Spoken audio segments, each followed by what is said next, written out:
Chase Claypool's been traded to the Bears for a second-round pick. It's a nice exchange for Omar Khan. It's also maybe a sign of something way more significant. Good morning to you. Good Wednesday morning. I'm Dejan Kovacevic of DK Pittsburgh Sports. This is Daily Shot of Steelers. It comes your way bright and early every weekday if you're into hockey and or baseball. I also offer daily shots of Penguins and Pirates where you found this. Claypool wasn't the only trade. The team also picked up veteran cornerback William Jackson III from Washington. He's 30 years old. He's showing up just because of pretty much what you saw this past Sunday in Philadelphia. That's just an exchange of 2025 6th and 7th round picks, which is next to nothing, which is all the Commanders were hoping for because they were just about to release him. So nothing really to say there, but plenty to say about Claypool. I did not, as regular listeners can attest, expect Claypool to get traded. The primary reason for that is A, the Steelers never do stuff like that, and B, if they were to do something like that, if they were to be so moved, if they were to concede to some extent, even if it's a tiny extent, the season in which they're playing, they really probably would have needed something like a third-round pick. But they ended up with a second, which, of course, is what they invested in Claypool originally. That is a very, very, very good deal.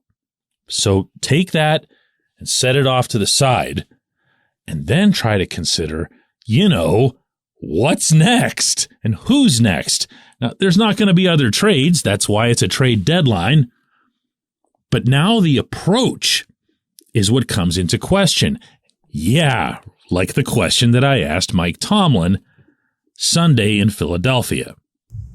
Does getting better involve utilizing younger players, taking more of a developmental approach, or same thing, just Sunday after Sunday? No, we're going to build plans to win games on the weekends that we play, I promise you. Tomlin's supposed to speak again with reporters today on the South Side following the Steelers' last practice before getting 4 full days off on the bye week. It'll be beyond fascinating to hear how he addresses this. This is, again, uncharted waters, both for the head coach and really for the Steelers. It's been a long, long time. You want to know what I'd like to hear from the head coach? No, he's not going to come out and say, hey, that's it. We're rebuilding. We're not going to be playing any of our old guys anymore. It's going to be just Isaiah Loudermilk and once he's healthy again, DeMarvin Leal, and we're not even going to – it's not in his DNA, and it's not going to happen. Actually, I'm not even sure it'd be the right thing to do. You do still want to compete. You do still need to compete. You are going to have TJ Watt on your team when football resumes. But how about instead if Tomlin just says, you know what? We really felt like George Pickens deserved more of an opportunity, more targets, and we feel like this is one way to make it happen. What can you expect at Point Park University in downtown Pittsburgh? Respect, rigor, relevance. That's the Point Park Pledge. You'll be treated with respect while being challenged and supported academically to graduate with career-ready, relevant skills. Visit pointpark.edu to learn more. No, really, think about it. Who are your wide receivers the next time the Steelers line up offensively? It's going to be Deontay Johnson. It's going to be George Pickens. Albeit, you would think, in a role where he'd be targeted more often. One never knows with this offensive coordinator. But how about Steven Sims? Anybody notice him? He's kind of hard to miss. Maybe Sims can be that guy that they were hoping Calvin Austin would have been had he not been shut down almost immediately by the foot injury.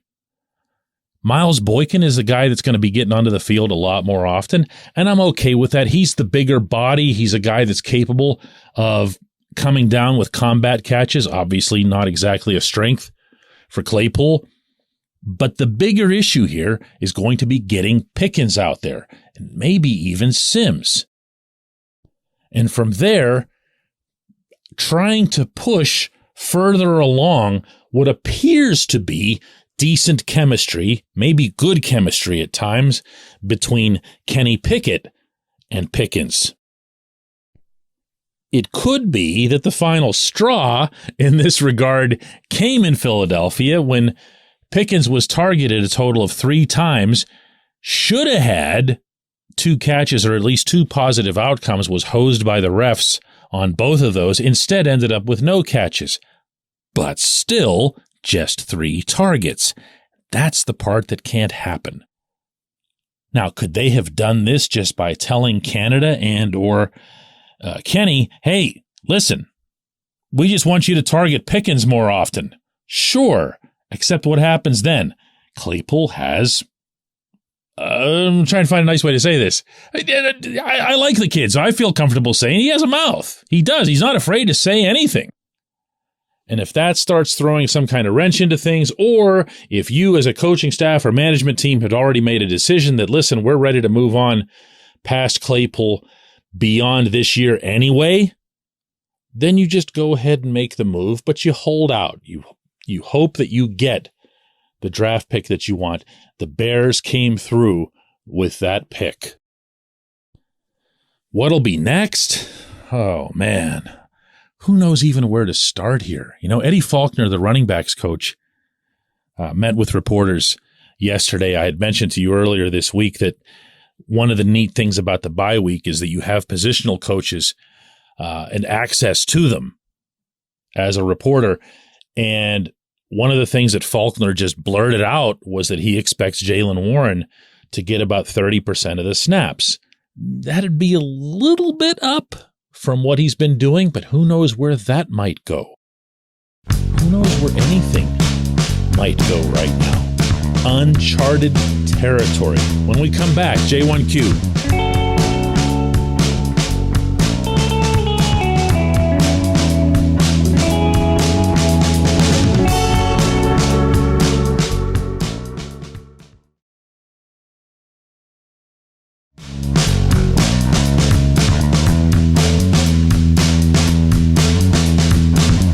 Of Daily Shot of Steelers is brought to you by our friends at Mike's Beer Bar.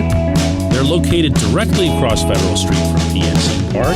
They are the one, the only, the premier destination in Pittsburgh for craft beer. More than 500 craft beers available, more than 350 of those local, and more than 80 of those on tap.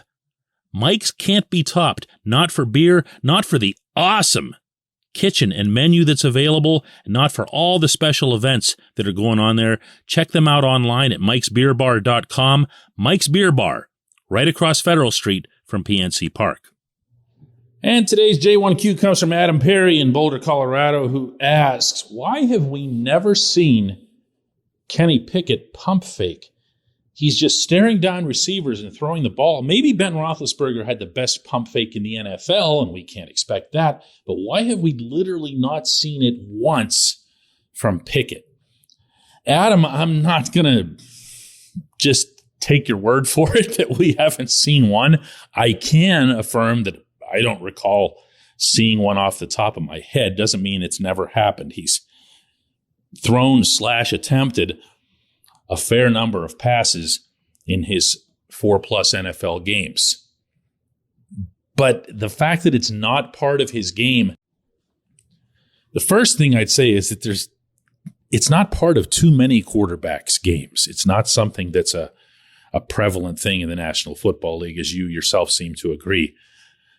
The second thing is, really? Is that where we're going here?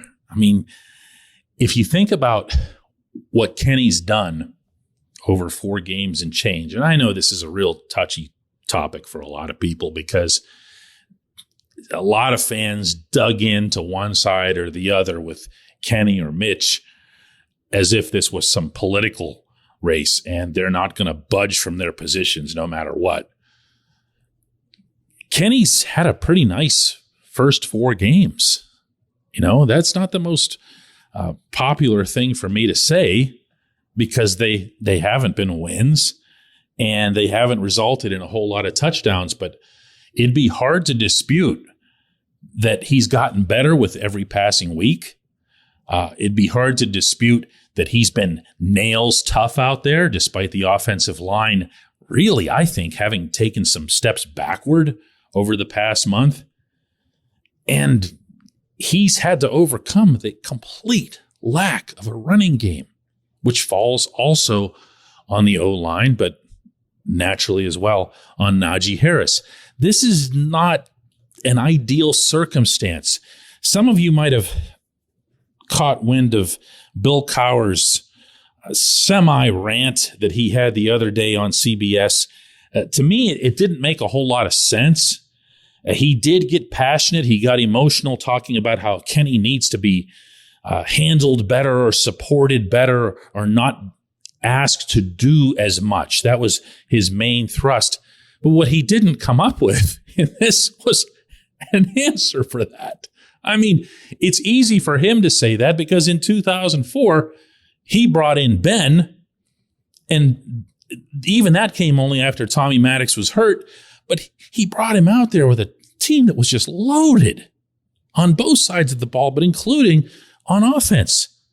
Ben needed to be the least of the offensive players that the Steelers had that year, and he was better than that. He wasn't great, but he was better than that. So it's convenient for Cowher to say that now, as if somehow, the current management or coaching staff can just snap their fingers and recreate Jerome Bettis and Willie Parker and everybody else that they had, Alan Faneca. They had themselves a real live offense. They didn't need Ben, but they still benefited from him anyway.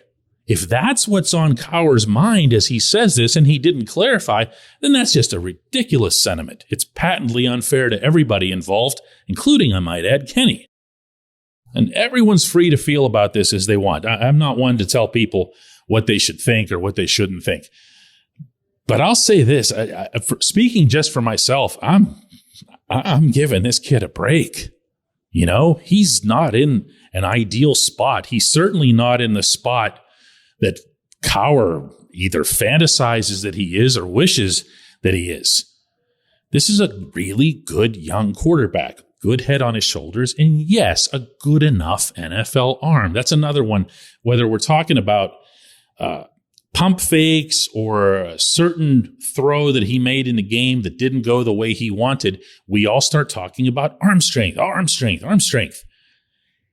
And then when he throws the ball 50, 60 yards on the fly to somebody, nobody says anything. He's got plenty enough arm. He's got plenty enough of everything to be a good, really good maybe, NFL quarterback. He is the least of this team's problems right now. I appreciate the question. I appreciate everyone listening to Daily Shot of Steelers. We'll do another one of these tomorrow.